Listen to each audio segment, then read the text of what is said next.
Renan, falando um pouco sobre os projetos de governo, você defende uma segurança pública mais rígida, né? E o que que isso significa exatamente assim em termos de políticas públicas? Porque a gente sabe que com uma segurança pública um viés mais rígido também podem surgir questões de abuso, violações de direitos humanos. Em termos de políticas públicas, o que que você quer dizer com uma segurança pública mais rígida? Um exemplo, vamos começar. O Brasil é um país em que as violações de direitos humanos elas acontecem o tempo todo. Acontece através das polícias também, em uma pequena parte, dependendo da região do Brasil. Mas hoje você não tem alguns direitos fundamentais garantidos. O primeiro é o direito de ir e vir. Uma pessoa não anda em uma grande cidade brasileira tranquila com o celular na mão. A pessoa, toda a casa do brasileiro ela tem que ser murada. Todo casa do brasileiro, além de murada, tem que botar uma cerca elétrica. O carro dos brasileiros, se não pode ser blindado, e uma parte das pessoas não podem pagar, ela tem que ter pelo menos um insufilme. Tem gente na minha cidade, São Paulo, que anda com o famoso celular do bandido. Que além do seu celular oficial, você anda com outro que se for assaltado, você dá o outro celular para ele. Mulheres têm medo de andar em vários lugares, em várias ruas à noite. Então, os direitos fundamentais nossos são mitigados no nosso dia a dia já. Então a gente já vive num país em que os direitos humanos são parciais, especialmente em regiões favelizadas em que não se quer direito de propriedade, em que isso é garantido por um grupo, a sua existência, seu direito de ir e vir, suas liberdades individuais são garantidos por um grupo semi-terrorista que são as facções. A gente está falando de mais de 23 milhões de brasileiros que vivem nessas circunstâncias. Pois bem, nós temos que fazer o básico que a experiência internacional nos mostra. Aumento de penas, mudança na lei de execuções penais, que faz com que uma pessoa que é reincidente, ela fique na cadeia e não tenha, por exemplo, uma progressão de pena. A gente tem que construir mais presídios, porque eu não quero violar o direito humano lá do cara que é preso. Eu acho que o cara que foi preso, ele tem que ficar preso. Costura uma bola, trabalha ali dentro, vai pra cela dele e só. Não acho que, tampouco o presídio tem que ser controlado por facção. Então eu tenho que aumentar as leis penais, eu tenho que ter leis muito duras também com relação à atividade policial. O policial que trai o seu dever, que trai a sua farda para cometer crime, ele tem que ser punido tal qual um traficante de qualquer facção organizada, que é o que acontece com as milícias do Rio de Janeiro. Quem é um miliciano no fundo é um policial que traiu o seu dever junto à sociedade. Então a lei e a ordem ela serve inclusive e de maneira muito enfática para o policial que eventualmente possa trair seus deveres junto à sociedade, porque ele tem uma posição privilegiada. Ele é o aparato do Estado utilizando o monopólio da violência. Quando ele usa o monopólio da violência para atrair as pessoas, a pena dele tem que ser muito alta. Então, a punição tem que ser alta para todos esses. Só que a questão toda nós acreditamos que a disciplina criada através da lei e da ordem, ela se torna cultura. E a cultura depois ela cria um ambiente de alta confiabilidade. Tem um grande líder político, para não falar assim, Renan, você está falando em termos genéricos. Tem o cara que foi talvez a maior liderança da Ásia em termos criativos aí nos últimos 50 anos, foi o Liu Qian, que transformou Singapura de uma vila de pescadores num dos lugares mais desenvolvidos do mundo. E ele começou com muita lei e ordem. Essa lei e ordem depois se torna autodisciplina na parte das pessoas. E isso se tornou um lugar muito bom de se viver. E nós precisamos começar assim. O Brasil é um país em que o espaço alheio não é respeitado, em que não há nenhum senso de comunidade.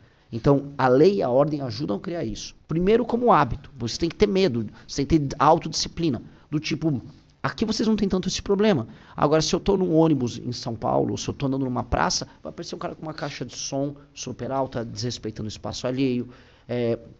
Vai aparecer uma pessoa que eventualmente possa te assaltar. Essa invasão do espaço do outro, ela tem que ser coibida. Não apenas através da reeducação, ela vai ter que ser coibida também através da força. Se essa pessoa não respeita o espaço ali através dos bons hábitos, ela vai ter que respeitar através da força, através da punição. Aí uma hora isso vira hábito. Hábito vira disciplina e disciplina vira na prática cultura. E a gente tem que criar uma cultura de convivência. Então, o processo tem que ser holístico. A gente tem que criar uma cultura no Brasil, uma cultura civilizacional de respeito aos outros. Mas isso passa necessariamente por impor lei e ordem. Agora, muito se debate também no Brasil sobre a redução da maioridade penal. Como é que é visto isso dentro do teu plano? Olha, pesquisas não só no Brasil, mas fora, nos mostram o seguinte. Quem comete o crime violento? A pessoa que comete o crime violento é, em geral, um homem dos seus 15 a seus 28 anos, ou 29 anos. Isso varia. Em geral, sem a figura paterna. E, em geral, trabalhando com estímulos muito fáceis de ganhos financeiros ou de respeitabilidade e hierarquia dentro da sua comunidade. esta pessoa tem que ser coibida em cometer o crime nessa janela. Quem é o menor de idade que comete crime no Brasil? É um garoto que é cooptado enquanto ele está no período da escola por um grupo criminoso, por uma facção, para primeiro cometer pequenos delitos fáceis. Este cara, portanto, se nós não temos uma legislação que não o pune, este cara vai continuar sendo utilizado como bucha de canhão e como mão de obra barata pelo crime. Então nós temos que reduzir a maioridade penal. Porque você acaba com esse estímulo, que é um estímulo muito simples e muito fácil. Os caras que cometem furtos e pequenos roubos de celular no Rio de Janeiro são, em grande medida, menores de idade. O material que vai depois se tornar o vapor, ou vamos dizer, a força auxiliar de combate em facções criminosas no Nordeste são menores de idade. Então, esses menores de idade só estão entrando tão fácil no crime porque o crime sabe que é fácil fazer essa computação e que não há muito custo nisso. Então, nós temos que coibir. Então, a redução da maioridade penal faz parte desse processo. Renan Santos, pré-candidato à presidência da República pelo Missão, agora em 2026. Você entende que a polícia brasileira é letal ou não? Eu acho a letalidade uma consequência de uma guerra que existe. Então a polícia brasileira ela precisa ser letal quando a letalidade ela é necessária.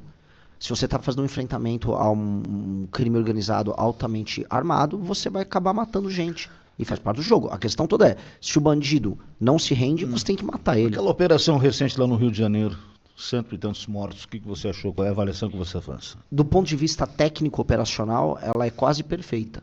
Do ponto de vista da aplicação da política pública no longo prazo, ela terminou naquilo. Você não consegue fazer um combate ao crime organizado numa favela e indo fazer uma incursão e parando naquilo. Por mais que eles tenham matado algumas lideranças importantes do Comando Vermelho ao redor do Brasil inteiro. Teve liderança do Pará, teve liderança do Ceará, teve liderança do próprio Rio de Janeiro. A questão toda é, nos dias seguintes, aquela favela estava novamente na mão do crime organizado. Por que o não consegue se fazer mais? As polícias dispõem de meios de ação. Eu estive no BOP lá no Rio de Janeiro. O BOP falou, cara, se a gente tiver os marcos legais todos certinho pra gente prender os caras, pra manter os caras na cadeia, pra debelar as operações, pra quando a gente for fazer uma operação na favela e eles se esconderem na casa de uma pessoa, a gente puder entrar na casa, que isso vai ser garantido mediante, por exemplo, um estado de defesa circunscrito àquela região. Se nós tivermos isso à disposição, a gente destrói o crime organizado. E aí o Estado vai poder fazer uma urbanização dessas regiões. Então o que tem que ter é, o governo federal tem que participar das operações juntos, dentro de um horizonte maior de ocupação territorial e desfavelização. Porque não existe destruição do crime organizado que não passe depois por uma política de desfavelização e de recuperação da população local. O que você acha daquela expressão muito utilizada recentemente, que bandido bom é bandido morto? Eu acho que o bandido bom que se entrega é bandido preso. Bandido bom que não se entrega é bandido morto. Eu acho que o ato de não se entregar, de não se render, em qualquer nação civilizada, significa morte. Em qualquer lugar. E vamos combinar que um bandido que está com um AR-15 na mão, ele não está muito afim de se render, né? Inclusive é uma expressão de poder dele, então ele tem que ser morto na prática. Os policiais têm que ter licença para diante de um bandido que está fortemente armado, eles atiram para matar. É isso, porque a gente tem que tirar, vamos dizer, o pressuposto de que aquele lá é um cidadão de bem que está andando, apenas desfilando com um fuzil. Mas você fuzil. entende assim que os governos de esquerda afrouxam isso um pouco? Muito, mas as políticas de segurança pública à esquerda... O Brasil está, vamos dizer, com muitos traumas que vêm do período do regime militar, que aí eles foram plasmados na legislação e na mentalidade do nosso legislador, que tem uma perspectiva mais à esquerda, que na hora de ficar discutindo direitos humanos, acabou criando monstros, PCC, Comando Vermelho e inúmeras outras facções. As facções são filhas diretas da frouxidão da visão de mundo, que é uma visão de mundo à esquerda que domina o Brasil desde a nova Constituição, que é uma realidade, não adianta a gente negar isso. E eu acho muito louco que regimes à esquerda que existem na Ásia, nenhuma tem essa legislação. Se você perguntar para um chinês como é que são as leis penais deles, assim, elas são super rígidas. Eu pareço, vamos dizer, eu pareço um cara do PSOL perto de um chinês nesse sentido. Os chineses são...